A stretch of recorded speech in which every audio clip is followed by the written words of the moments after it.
Let's take a look at dividing fractions. There's a little trick, and you must know this trick by now, is we just times by the reciprocal of the second number. So a lot of students say you tip and times. I don't love the term tip and times, because if you say tip and times, then usually students tip the first one, and we always should, like, the first one stays the same. So we should actually call it times and tip. But yeah, that's just me personally.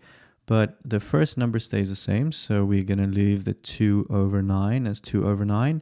And then we don't like to divide, so we want to multiply. And then we just flip we just times with the reciprocal. So it means the 5 goes to the bottom, the 6 goes to the top. So we're just kind of switching these around. And then it's a normal multiplication.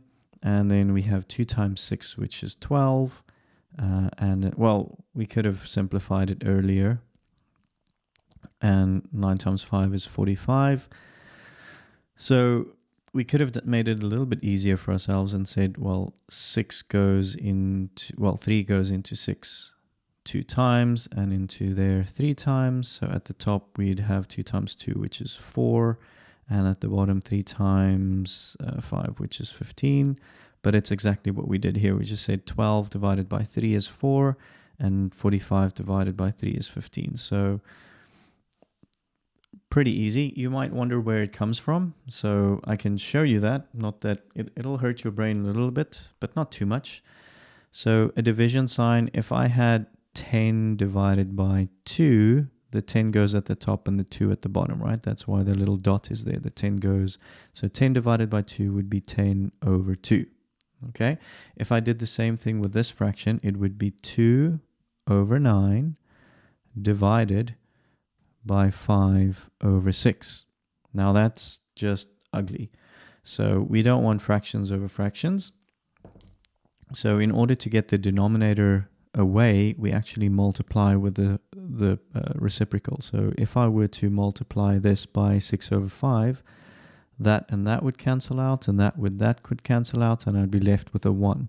But I can't just multiply at the bottom with any number and just like leave it like that. So whatever I do at the bottom, I should do at the top as well.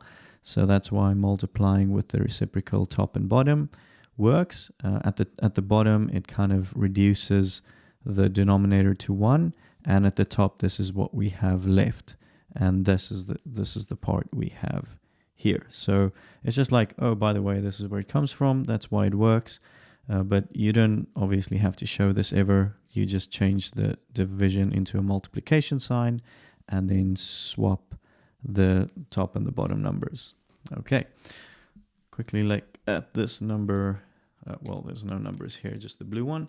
So 7 over 8, I keep as 7/8. I change the division into a multiplication, and then I just flip that on top of its head. So it becomes 4 over 49. Again, easy multiplication. Not really. 8 times 49. Sure, I can probably work that out. It's going to be, I think, close to 400 and take 8 off. So maybe it's 392. Oh, now I'm curious. Yeah, it's 392. But anyway, I don't want to do that. I want to make my life easier. And I see the 8 and the 4 and the 7 and the 49, they're able to reduce. So 7 can go in itself once and into 49 7 times. And 4 can go in itself once and into 8 twice. And this is a much easier multiplication. 1 times 1, last time I checked, is 1.